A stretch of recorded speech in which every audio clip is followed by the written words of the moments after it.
तर आजच्या सेशनमध्ये आपण काही पॉईंट्स बघणार आहोत अजून. तर ASP.NET कॅलेंडर आपण आज बघणार आहोत. It is use to display selected date in calendar. अशा पद्धतीनं आपण पूर्ण कॅलेंडर त्या ठिकाणी आपण बघू शकतो. कशा पद्धतीनं ते वर्क करतं, कशा पद्धतीने त्या गोष्टी घ्यायच्या आपण त्या ठिकाणी बघणार आहोत. It is used to display selectable date in calendar. It is shown data associated with specific date. These controls display the calendar through which user can move to any day to any year. म्हणजे कोणत्याही day पासून कोणत्याही इयरवरती त्या ठिकाणी user move होऊ शकला पाहिजे, अशा पद्धतीने कॅलेंडर त्या ठिकाणी येतं.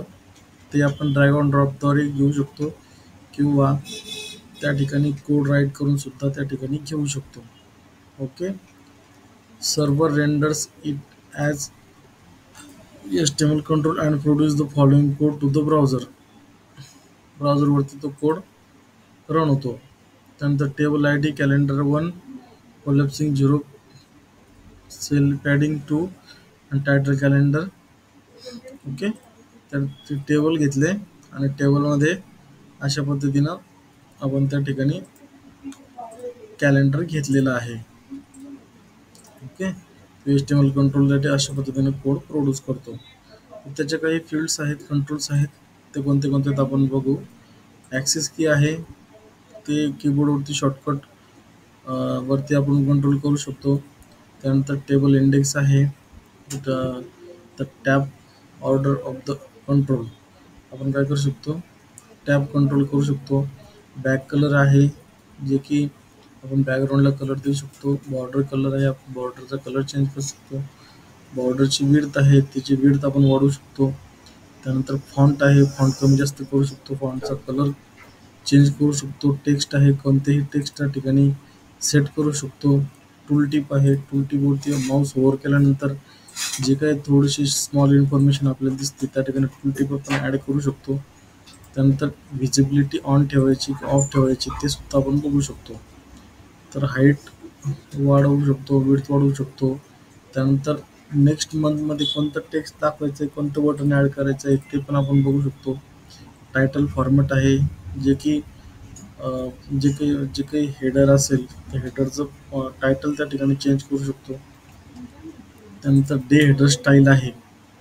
ओके. प्रत्येक डेचं हेडर सुद्धा आपण चेंज करू शकतो, त्याची स्टाईल चेंज करू शकतो. डे स्टाईल आहे, त्या ठिकाणी आपण स्टाईल सुद्धा अप्लाय करू शकतो. Next preview style it is use to apply style to the month navigation. म्हणजे मंथच्या नेव्हिगेशनला सुद्धा आपण स्टाईल अप्लाय करू शकतो. कशाच्या माध्यमातून, नेक्स्ट प्रिव्ह्यू स्टाईलच्या माध्यमातून. तर आता या कॅलेंडर जेव्हा क्रिएट झालं त्यावेळेस आपण या सगळ्या फील्ड्स त्या ठिकाणी इनेबल होऊन जातात आणि यामध्ये आपण सिलेक्टेड डेट किंवा अशा पद्धतीनं सगळ्या फील्ड्स किंवा कंट्रोल आपण ॲक्सेस घेऊ शकतो. तर सर्वात पहिले आपण या एक्झाम्पलमध्ये काय केलं, एक न्यू वेब फॉर्म बनवला. वेब फॉर्म बनवून त्या ठिकाणी आपण ASP कॅलेंडर त्या ठिकाणी इम्पोर्ट केलं किंवा घेतलं. ओके. आणि त्यानंतर खाली एक लेबल दिलं शो डेट म्हणून. ओके. तर अशा पद्धतीने या ठिकाणी आपल्याला शो डेट दिसेल. मग लास्टला काय होईल, शो डेट डॉट टेक्स्ट म्हणून use selected calendar dot selected date dot to string डी ही एक क्लास घेतला आणि या क्लासच्या माध्यमातून आपण त्या ठिकाणी जी डेट सिलेक्ट केलेली आहे ती डेट खाली दाखवू शकतो. अशा पद्धतीनं सर्व्हरवरती अशी डेट दिसेल आणि अशी डेट बघितल्याच्या नंतर, कॅलेंडर बघितल्याच्या नंतर कोणती डेट सिलेक्ट केली की खाली त्या ठिकाणी सिलेक्ट केल्यानंतर ती सिलेक्ट केलेली डेट दिसेल. You are selected this date. Okay. आता ASP.NET रेडिओ बॉक्स. आता रेडिओ बॉक्स कोणते आहेत ते बघू आपण. रेडिओ बॉक्स काय आहे ते बघू शकतो. तर रेडिओ बटन तुम्ही बघितलं असेल की रेडिओ बटन आपल्याला ज्या वेळेस तुम्ही ऑनलाईन एक्झाम वगैरे देता, ऑनलाईन एक्झाममध्ये 1, 2, 3, 4 असे ऑप्शन्स असतात. त्यामधले कुठलं एक ऑप्शन सिलेक्ट करण्यासाठी येतो ते असतं रेडिओ बटन. म्हणजे 4 ऑप्शनपैकी एक सिलेक्ट करा, 2 सिलेक्ट करा, अशा पद्धतीनं रेडिओ बटनचं काम असतं. ओके. तर त्याला पण अशाच पद्धतीने ड्रॅग ऑन ड्रॉपद्वारे पण आपण इम्पोर्ट करू शकतो किंवा त्याचा कोड पण लिहू शकतो. ओके. तर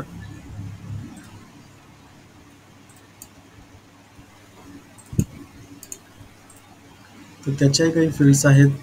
पहिले ॲक्सेस की त्याचं शॉर्टकट कंट्रोल करू शकतो. त्यानंतर आहे टेप इंडेक्स, त्याचं टॅबचं बॉर्डर कंट्रोल करू शकतो, बॅकग्राऊंड कलर देऊ शकतो.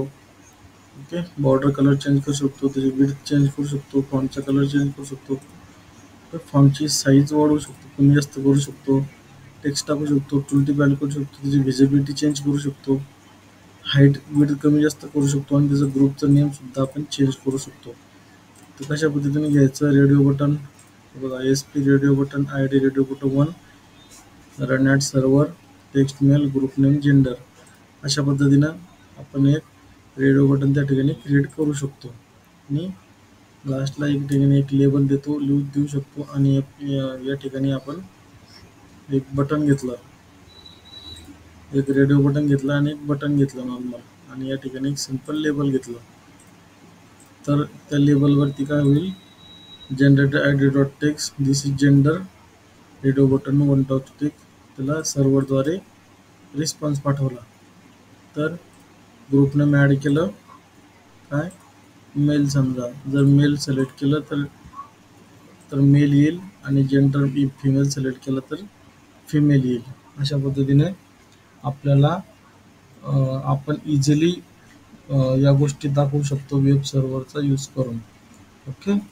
तर आपण 2 गोष्टी बघितल्या, रेडिओ बटन आणि कॅलेंडर कशा पद्धतीने इम्पोर्ट करायचं आणि कशा पद्धतीने या गोष्टी आपण बघितल्या.